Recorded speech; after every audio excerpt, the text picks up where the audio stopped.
Shalom, puji Tuhan. Hari ini kita sudah sampai di hari yang ke-40 berakar dalam firman, dan kita akan membaca bersama-sama dari kitab Bilangan pasal 4 sampai 6. Mari kita berdoa. Terima kasih Tuhan, kami bersyukur buat hari ini, hari yang Tuhan berikan bagi kami, dan kami bersuka cita dapat membaca dari kitab-kitab bilangan ini ya Tuhan, dan kami percaya bahwa Tuhan akan berbicara kepada setiap kami. Kami buka hati kepada Engkau, berfirmanlah kami mendengarkan. Terima kasih, amin. Puji Tuhan, dan mari kita langsung membaca pasal yang keempat. Tuhan berfirman kepada Musa dan Harun, hitunglah jumlah Bani Kehat sebagai suatu golongan tersendiri di antara Bani Lewi, menurut kaum-kaum yang ada dalam puak mereka. Hitunglah yang berumur 30 tahun ke atas sampai yang berumur 50 tahun. Semua orang yang kena wajib tugas supaya mereka melakukan pekerjaan di kemah pertemuan. Pekerjaan jabatan orang Kehat di kemah pertemuan ialah mengurus barang-barang yang maha kudus. Kalau perkemahan akan berangkat, haruslah Harun dan anak-anaknya masuk ke dalam untuk menurunkan tabir penudung dan menudungkannya kepada tabut hukum. Di atasnya mereka harus meletakkan tutup dari kulit lumba-lumba, dan di atasnya lagi mereka harus membentangkan selai kain yang seluruhnya ungu tua. Kemudian mereka harus memasang kayu-kayu pengusung tabut itu. Lagi pula di atas meja roti sajian, mereka harus membentangkan sehelai kain ungu tua, dan di atasnya mereka harus meletakkan pinggan, cawan, piala, dan kendi korban curahan. Juga roti sajian harus tetap ada di atasnya. Di atas semuanya itu, mereka harus membentangkan selai kain kirmisi, lalu menudungnya dengan tudung dari kulit lumba-lumba. Kemudian mereka harus memasang kayu-kayu pengusung meja itu. Lalu mereka harus mengambil selai kain ungu tua dan menudungkannya kepada kandil untuk penerangan dengan lampu-lampunya, sepit-sepit dan penada-penadanya, dan segala perkakas minyaknya yang dipakai untuk mengurus kandil itu. Dan mereka harus meletakkannya dengan segala perkakasnya ke atas tudung dengan dari kulit lumba-lumba, dan meletakkannya di atas usungan. Di atas mezbah dari emas itu, mereka harus membentangkan selai kain ungu tua dan menudunginya dengan tudung dari kulit lumba-lumba. Kemudian mereka harus memasang kayu-kayu pengusung mezbah itu. Lalu mereka harus mengambil segala perkakas yang dipakai untuk menyelenggarakan kebaktian di tempat kudus, meletakkannya di atas sehelai kain ungu tua, dan melindunginya dengan tudung dari kulit lumba-lumba, kemudian meletakkannya di atas usungan. Dan mereka harus membersihkan mezbah itu dari abu, lalu membentangkan selai kain ungu muda di atasnya. Sesudah itu meletakkan di atasnya segala perkakas yang dipakai untuk mengurusnya, yakni perbaraan, garpu, penyodok, bokor penyiraman, segala perkakas mezbah itu, dan di atasnya mereka harus membentangkan tutup dari kulit lumba-lumba. Kemudian mereka harus memasang kayu-kayu pengusung mezbah itu. Setelah Harun dan anak-anaknya selesai menudungi barang-barang kudus dan segala perkakas tempat kudus pada waktu perkemahan akan berangkat, barulah orang Kehat boleh masuk ke dalam untuk mengangkat barang-barang itu. Tetapi janganlah mereka kena kepada barang-barang kudus itu, nanti mereka mati. Jadi itulah barang-barang di kemah pertemuan yang harus diangkat Bani Kehat. Tetapi Eleazar, anak Imam Harun, bertanggung jawab atas minyak untuk penerangan, ukupan dari wangi-wangian, korban sajian yang tetap, dan minyak urapan. Ia bertanggung jawab atas genap kemah suci dan segala isinya, yakni barang-barang kudus dan perabotannya. Tuhan berfirman kepada Musa dan Harun, perhatikanlah supaya puak Kehat dan kaum-kaumnya jangan musnah binasa dari tengah-tengah orang Lewi. Inilah yang harus kamu lakukan bagi mereka, supaya mereka tinggal hidup dan jangan mati. Apabila mereka mendekat ke barang-barang maha kudus, Harun dan anak-anaknya haruslah masuk ke dalam dan menempatkan mereka masing-masing di tempat tugasnya, dekat barang yang harus diangkat. Tetapi janganlah orang Kehat masuk ke dalam untuk melihat barang-barang kudus itu, walau sesaat pun, nanti mereka mati. Tuhan berfirman kepada Musa, hitunglah juga jumlah Bani Gerson menurut puak dan kaum-kaum mereka. Catatlah mereka yang berumur 30 tahun ke atas sampai yang berumur 50 tahun, yakni setiap orang yang wajib tugas, supaya mereka melakukan pekerjaan jabatan di kemah pertemuan. Inilah tugas kaum-kaum Gerson dalam hal pekerjaan jabatan dan pengangkatan barang itu. Mereka harus mengangkat tenda-tenda kemah suci dan kemah pertemuan, tudungnya, dan tudung dari kulit lumba-lumba yang ada di atasnya, tirai pintu kemah pertemuan, layar-layar pelataran, dan tirai pintu gerbang pelataran yang ada di sekeliling kemah suci dan mezbah, dengan talinya dan segala perkakas untuk pekerjaan jabatan mereka. Dan mereka harus melakukan segala tugas yang perlu berkenaan dengan semuanya itu. Seluruh pekerjaan jabatan Bani Gerson harus dilakukan sesuai dengan perintah Harun dan anak-anaknya, yakni segala tugas pengangkatan barang dan pekerjaan jabatan itu. Kamu harus membuat mereka penanggung jawab atas segala yang harus diangkat mereka. Itulah tugas kaum-kaum Bani Gerson di kemah pertemuan. Mereka harus mengerjakan di bawah pimpinan Itamar, anak Imam Harun itu. Orang Merari haruslah kau catat menurut kaum-kaum yang ada dalam puak mereka. Catatlah mereka yang berumur 30 tahun ke atas sampai yang berumur 50 tahun, yakni setiap orang yang kena wajib tugas supaya mereka melakukan pekerjaan jabatan pada kemah pertemuan. Inilah yang wajib diangkat mereka berhubung dengan seluruh pekerjaan jabatan mereka di kemah pertemuan. Papan-papan kemah suci, kayu-kayu lintangnya, tiang-tiangnya, alas-alasnya, tiang-tiang pelataran sekelilingnya, alas-alasnya, patok-patok dan tali-talinya, serta segala perkakasnya, semuanya termasuk tugas mereka. Dengan terperinci haruslah kamu tunjuk perkakas yang wajib diangkat mereka itu. Itulah tugas kaum-kaum Bani Merari, yakni seluruh pekerjaan jabatan mereka di kemah pertemuan, yang harus dilakukan di bawah pimpinan Itamar, anak Imam Harun. Demikianlah Musa dan Harun dengan para pemimpin umat Israel mencatat Bani Kehat menurut kaum-kaum yang ada dalam puak mereka, yakni orang-orang yang berumur 30 tahun ke atas sampai yang berumur 50 tahun. Setiap orang yang kena wajib tugas berhubung dengan pekerjaan jabatan di kemah pertemuan. Maka jumlah pencatatan mereka menurut kaum-kaum mereka ada 2.750 orang. Itulah orang-orang yang dicatat dari kaum-kaum Kehat, semua orang yang melakukan pekerjaan jabatan di kemah pertemuan, yakni mereka yang dicatat oleh Musa dan Harun sesuai dengan titah Tuhan dengan perantaraan Musa. Bani Gerson yang dicatat menurut kaum-kaum yang ada dalam puak mereka, yaitu orang-orang yang berumur 30 tahun ke atas sampai yang berumur 50 tahun. Setiap orang yang kena wajib tugas berhubung dengan pekerjaan jabatan di kemah pertemuan, jadi mereka yang dicatat menurut kaum-kaum yang ada dalam puak mereka, berjumlah 2.630 orang. Itulah jumlah pencatatan kaum-kaum Bani Gerson. Semua orang yang melakukan pekerjaan jabatan di kemah pertemuan, yakni mereka yang dicatat oleh Musa dan Harun sesuai dengan titah Tuhan.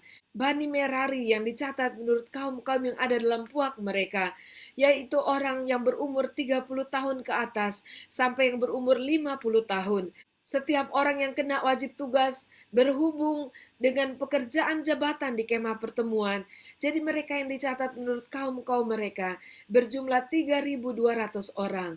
Itulah jumlah pencatatan kaum Bani Merari, yakni mereka yang dicatat oleh Musa dan Harun sesuai dengan titah Tuhan dengan perantaraan Musa. Semua orang Lewi yang dicatat oleh Musa dan Harun dengan para pemimpin Israel menurut kaum-kaum yang ada dalam puak-puak mereka, yakni orang-orang yang berumur 30 tahun ke atas sampai yang berumur 50 tahun. Setiap orang yang wajib melakukan pekerjaan jabatan di kemah pertemuan dan pekerjaan pengangkatan barang. Jadi mereka yang dicatat berjumlah 8.580 orang. Sesuai dengan titah Tuhan dengan perantaraan Musa, maka mereka masing-masing dibuat penanggung jawab atas apa yang harus dikerjakan dan diangkatnya. Demikianlah mereka dicatat seperti yang diperintahkan Tuhan kepada Musa. Pasal 5.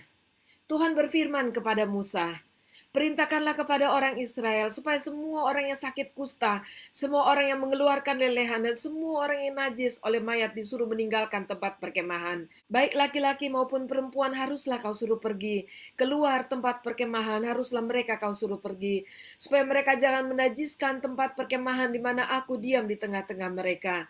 Maka orang Israel berbuat demikian. Mereka menyuruh orang-orang itu meninggalkan tempat perkemahan, seperti yang difirmankan Tuhan kepada Musa. Demikianlah diperbuat orang Israel.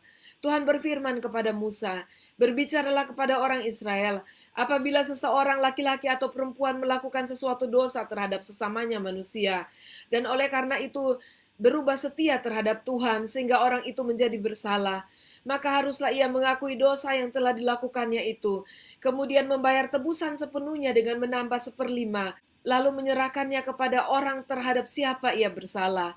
Tetapi apabila orang itu tidak ada kaumnya, kepada siapa yang dapat dibayar tebusan salah itu, maka tebusan salah yang harus dibayar itu menjadi kepunyaan Tuhan dan adalah bagian imam, belum terhitung domba jantan pendamaian yang dipakai untuk mengadakan pendamaian bagi orang itu. Dari persembahan-persembahan kudus yang disampaikan orang Israel kepada imam, persembahan khususnya adalah bagian imam. Sedang persembahan-persembahan kudus yang dibawa oleh seseorang adalah bagian orang itu sendiri. Hanya apa yang diserahkannya kepada seorang imam adalah bagian imam itu.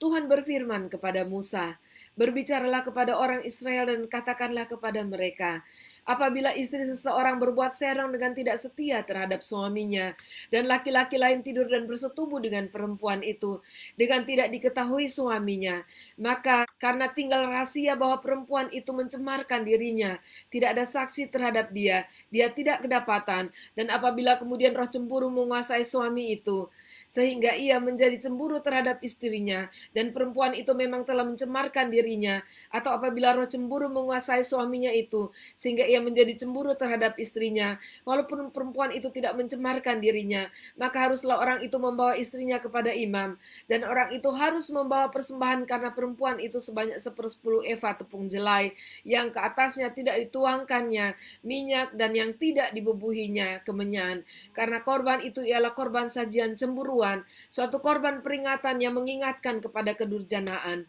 Maka haruslah imam menyuruh perempuan itu mendekat dan menghadapkannya kepada Tuhan. Lalu imam harus membawa air kudus ke dalam suatu tempayan tanah.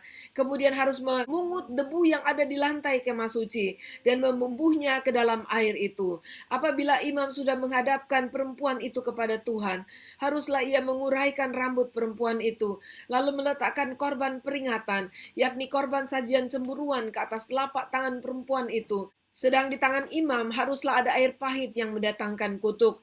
Maka haruslah imam menyumpah perempuan itu dengan berkata kepadanya, "Jika tidak benar ada laki-laki yang tidur dengan engkau, dan jika tidak engkau berbuat serong kepada kecemaran, padahal engkau di bawah kuasa suamimu, maka luputlah engkau dari air pahit yang mendatangkan kutuk ini. Tapi jika engkau padahal engkau di bawah kuasa suamimu berbuat serong dan mencemarkan dirimu, oleh karena orang lain dari suamimu sendiri bersetubuh dengan engkau, dalam hal ini haruslah imam menyumpah perempuan itu dengan sumpah kutuk, dan haruslah imam berkata kepada perempuan itu, maka Tuhan kiranya membuat engkau menjadi sumpah kutuk di tengah-tengah bangsamu, dengan mengempiskan pahamu dan mengembungkan perutmu.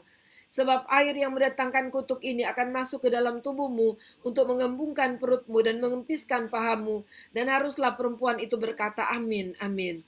Lalu imam harus menuliskan kutuk itu pada sehelai kertas dan menghapusnya dengan air pahit itu. Dan ia harus memberi perempuan itu minum air pahit yang mendatangkan kutuk itu. Dan air itu akan masuk ke dalam badannya dan menyebabkan sakit yang pedih. Maka haruslah imam mengambil korban sajian cemburuan dari tangan perempuan itu, lalu menunjukkannya kepada Tuhan dan membawanya ke mezbah. Sesudah itu haruslah imam mengambil segenggam dari korban sajian itu sebagai bagian ingat-ingatannya dan membakarnya di atas mezbah, kemudian memberi perempuan itu minum air itu. Setelah terjadi demikian, apabila perempuan itu memang mencemarkan dirinya dan berubah setia terhadap suaminya, air yang mendatangkan sumpah serapa itu akan masuk ke badannya dan menyebabkan sakit yang pedih, sehingga perutnya mengembung dan pahanya mengempis, dan perempuan itu akan menjadi sumpah kutuk di antara bangsanya. Tetapi apabila perempuan itu tidak mencemarkan dirinya, melainkan ia suci, maka ia akan bebas dan akan dapat beranak. Itulah hukum tentang perkara cemburuan. Kalau seorang perempuan telah berbuat serong dan mencemarkan dirinya, padahal ia di bawah kuasa suaminya, atau kalau roh cemburu menguasai seorang laki-laki sehingga ia cemburu terhadap istrinya, ia harus menghadapkan perempuan itu kepada Tuhan, dan imam haruslah melaksanakan seluruh hukum ini kepada perempuan itu. Laki-laki itu akan bebas daripada salah, tetapi perempuan itu haruslah menanggung akibat kesalahannya. Pasal 6. Tuhan berbicara kepada Musa, Berbicaralah kepada orang Israel dan katakanlah kepada mereka, apabila seseorang laki-laki atau perempuan mengucapkan nasar khusus, yakni nasar orang Nasir untuk mengkhususkan dirinya bagi Tuhan, maka haruslah ia menjauhkan dirinya dari anggur dan minuman yang memabukkan. Jangan meminum cuka anggur atau cuka minuman yang memabukkan, dan jangan meminum sesuatu minuman yang dibuat dari buah anggur, dan jangan memakan buah anggur, baik segar maupun yang kering, selama waktu kenasirannya. Janganlah ia makan sesuatu apapun yang berasal dari pohon anggur, dari bijinya sampai kepada pucuk rantingnya. Selama waktu nasarnya sebagai orang Nasir, janganlah pisau cukur lalu di kepalanya, sampai genap waktunya ia mengkhususkan dirinya bagi Tuhan. Haruslah ia tetap kudus dan membiarkan rambutnya tumbuh panjang. Selama waktunya ia mengkhususkan dirinya bagi Tuhan, janganlah ia dekat kepada mayat orang. Bahkan apabila mati ayahnya atau ibunya, saudaranya laki-laki ataupun saudaranya perempuan, janganlah ia menajiskan dirinya kepada mereka, sebab tanda kenasiran bagi Allahnya ada di atas kepalanya. Selama waktu kenasirannya ia kudus bagi Tuhan. Tetapi apabila seseorang mati di dekatnya dengan sangat tiba-tiba, sehingga ia menajiskan rambut kenasirannya, maka haruslah ia mencukur rambutnya pada hari pentahirannya, yaitu pada hari yang ketujuh haruslah ia mencukurnya. Pada hari yang ke-8 haruslah ia membawa 2 ekor burung tekukur atau 2 ekor anak burung merpati kepada imam ke pintu kemah pertemuan. Maka haruslah imam mengolah yang seekor menjadi korban penghapus dosa dan yang lain menjadi korban bakaran dan mengadakan pendamaian bagi dia, oleh karena dia telah berbuat dosa dengan berada dekat mayat. Pada hari itu juga ia harus menguduskan kepalanya dan mengkhususkan waktu kenasirannya bagi Tuhan. Ia harus membawa seekor domba jantan berumur setahun menjadi korban penebus salah. Hari-hari yang sudah lewat dianggap batal, karena rambut kenasirannya telah menjadi najis. Dan inilah hukum tentang seorang nasir. Apabila waktu kenasirannya genap, ia harus dibawa ke pintu kemah pertemuan. Dan ia harus mempersembahkan sebagai persembahannya kepada Tuhan seekor domba jantan berumur setahun yang tidak bercela untuk korban bakaran, dan seekor domba betina berumur setahun yang tidak bercela untuk korban penghapus dosa, dan seekor domba jantan yang tidak bercela untuk korban keselamatan. Juga sebakul roti yang tidak beragi, yakni roti bundar dari tepung yang terbaik, yang diolah dengan minyak, dan roti tipis yang tidak beragi diolesi dengan minyak, serta dengan korban sajian dan korban-korban curahannya. Lalu haruslah imam membawa semuanya itu ke hadapan Tuhan dan mengolah korban penghapus dosa dan korban bakarannya. Domba jantan itu haruslah diolahnya sebagai korban keselamatan bagi Tuhan, beserta sebakul roti yang tidak beragi itu. Juga haruslah imam mengolah korban sajian dan korban curahannya. Maka haruslah orang Nasir itu mencukur rambut kenasirannya di depan pintu kemah pertemuan, lalu mengambil rambut kenasirannya itu dan melemparkannya ke dalam api yang dibawa korban keselamatan. Imam haruslah mengambil paha depan domba jantan itu, sesudah dimasak, dan 1 roti bundar yang tidak beragi dari dalam bakul, dengan 1 roti tipis yang tidak beragi, lalu meletakkannya ke atas telapak tangan orang Nasir itu, setelah orang itu mencukur rambut kenasirannya. Kemudian haruslah imam mengunjukkan semuanya itu ke hadapan Tuhan sebagai persembahan unjukan. Semuanya itu menjadi bagian kudus bagi imam, beserta dada persembahan unjukan dan beserta paha persembahan khusus. Sesudah itu barulah boleh orang Nasir itu minum anggur. Itulah hukum tentang orang Nasir yang menasarkan persembahannya kepada Tuhan berdasarkan kenasirannya. Belum dihitung apa yang ia mampu mempersembahkan di samping itu, sesuai dengan bunyi nasar yang diikrarkannya. Demikianlah harus dilakukannya berdasarkan hukum tentang kenasirannya. Tuhan berfirman kepada Musa, "Berbicaralah kepada Harun dan anak-anaknya, beginilah harus kamu memberkati orang Israel. Katakanlah kepada mereka, Tuhan memberkati engkau dan melindungi engkau. Tuhan menyinari engkau dengan wajahnya dan memberi engkau kasih karunia. Tuhan menghadapkan wajahnya kepadamu dan memberi engkau damai sejahtera." Demikianlah harus mereka meletakkan namaku atas orang Israel, maka aku akan memberkati mereka. Demikianlah pembacaan firman Tuhan kita pada hari ini. Dan di pasal awal pembacaan kita, yaitu pasal yang keempat, kita melihat bahwa Tuhan memilih kaum-kaum tertentu di tengah-tengah suku Lewi untuk mengerjakan tugas-tugas pengangkatan barang-barang, baik itu di kemah suci maupun kemah pertemuan. Dan kita melihat pada saat Tuhan memberi perintah kepada mereka, mereka harus melakukan sesuai dengan batasan-batasan perintah yang disampaikan oleh Tuhan melalui Musa. Dan kita boleh belajar pada saat kita mendapatkan perintah dari Tuhan. Baiklah kita melakukan sesuai dengan batasan-batasan apa yang diperintahkan Tuhan kepada kita. Dan di bagian terakhir diakhiri dengan kata-kata berkat yang diperintahkan Tuhan kepada Musa untuk disampaikan kepada bangsa Israel. Dan berkat yang sama juga yang Tuhan sediakan bagi saya dan saudara sebagai umat pilihan Tuhan di dalam Kristus. Puji Tuhan. Mari kita berdoa. Terima kasih Tuhan, kami sangat mengucap syukur kepada Engkau buat hari ini. Kami boleh belajar dari pembacaan firman Tuhan pada hari ini. Dan yang paling terakhir ya Tuhan, kami membaca, kami sangat bersyukur karena Engkau bermaksud untuk memberkati umat pilihan-Mu, yaitu kami termasuk di dalamnya. Terima kasih Tuhan, dan sebagaimana Musa yang Engkau perintahkan untuk menyampaikan kata-kata berkat bagi umat-Mu ya Tuhan, hamba-Mu juga saat ini ingin menyampaikan kata-kata berkat bagi semua umat Tuhan yang sedang mengikuti pembacaan firman Tuhan pada hari ini. Tuhan memberkati engkau dan melindungi engkau. Tuhan menyinari engkau dengan wajahnya dan memberi engkau kasih karunia. Tuhan menghadapkan wajahnya kepadamu dan memberi engkau damai sejahtera. Haleluya, terpujilah Tuhan, Allah Bapa, Allah Anak, Allah Roh Kudus, Allah kita di dalam Tuhan Yesus Kristus. Haleluya, amin. Puji Tuhan, sampai jumpa besok. Tuhan Yesus memberkati.